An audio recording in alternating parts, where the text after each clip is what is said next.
नमस्कार मित्रों, सबसे पहले आप इन शख्स को देखिए।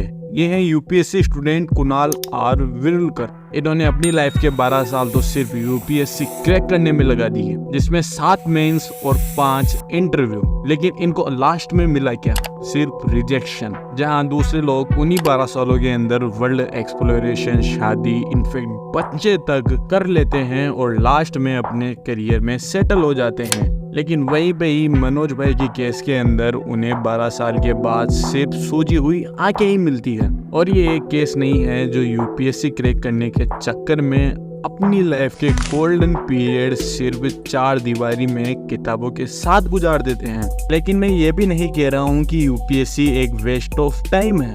मेरा मोटो सिर्फ आपको इन्फॉर्मेशन प्रोवाइड करना है और ये वीडियो का उद्देश्य सिर्फ इन्फॉर्मेशन के पर्पस का है। तो वीडियो को लास्ट तक देखिए और इन्फॉर्मेशन लीजिए। तो बेसिकली यूपीएससी को क्रैक करने के लिए 3 स्टेजेस से गुजरना पड़ता है: प्रीलिम्स, मेंस और इंटरव्यू। इसमें आप अपनी थिंकिंग, स्पीकिंग और राइटिंग के बलबूते पर आप आईएएस, आईपीएस और आईएफएस में ज्वाइन करते हैं। लेकिन ये ऊपर से देखने में ही इजी लगता है, क्योंकि हर साल कम से कम 5 से 6 लाख लोग एग्जाम को देते हैं और इनमें से सिर्फ 9 से 10 हजार लोग ही मेंस तक पहुंच पाते हैं। और उन 9-10 हजार लोगों में से भी 2-3 हजार लोग ही इंटरव्यू तक पहुंच पाते हैं। और इस पूरी लंबी चौड़ी प्रोसेस के बाद 5-6 लाख लोगों में से हर साल सिर्फ 600 से 700 लोग ही यूपीएससी क्रैक कर पाते हैं। और इस काफी लंबी चौड़ी प्रोसेस का सक्सेस रेट 0.2% ही है। Can you believe it? लेकिन ये सब किसके लिए? क्योंकि एक आईएएस ऑफिसर की सैलरी 56,100 रुपीज ही होती है। हालांकि ट्रेनिंग के समय तो सिर्फ 30 से 36,000 के बीच में ही रह जाती है।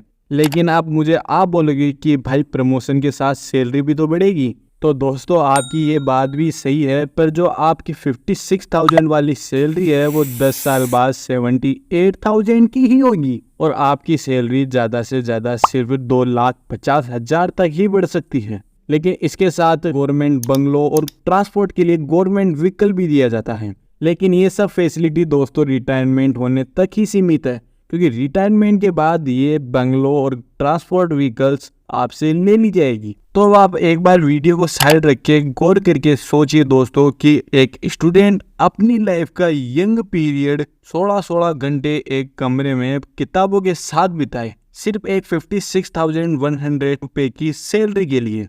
हाँ, सुन के थोड़ा सा तो अजीब लगा, लेकिन जो यहाँ पर गेम है वो पूरा पावर का है। जी हाँ मित्रों, इंडिया के अंदर टॉप 10 पावरफुल गवर्नमेंट जॉब्स के अंदर आईएएस नंबर 1 पर है। और क्यों ना हो, क्योंकि आईएएस के पास पूरे डिस्ट्रिक्ट तक को कंट्रोल करने की पावर होती है। और ये उन लोगों के लिए ज़्यादा इम्पोर्टेंट बन जाती है जिन्होंने बचपन से ही डिस्क्रिमिनेट या रेसिज्म को फेस करा हो। लेकिन अब इसी पावर के लिए अपनी ज़िंदगी के साथ 8 साल और वो भी यंग एज के खपाना कोई समझदारी की बात नहीं है। हाँ, आप यूपीएससी फाइट करो, पर आप एक ही चीज़ के लिए अपनी पूरी ज़िंदगी को दांव पर लगा दो, ये कोई ज़्यादा समझदारी नहीं है।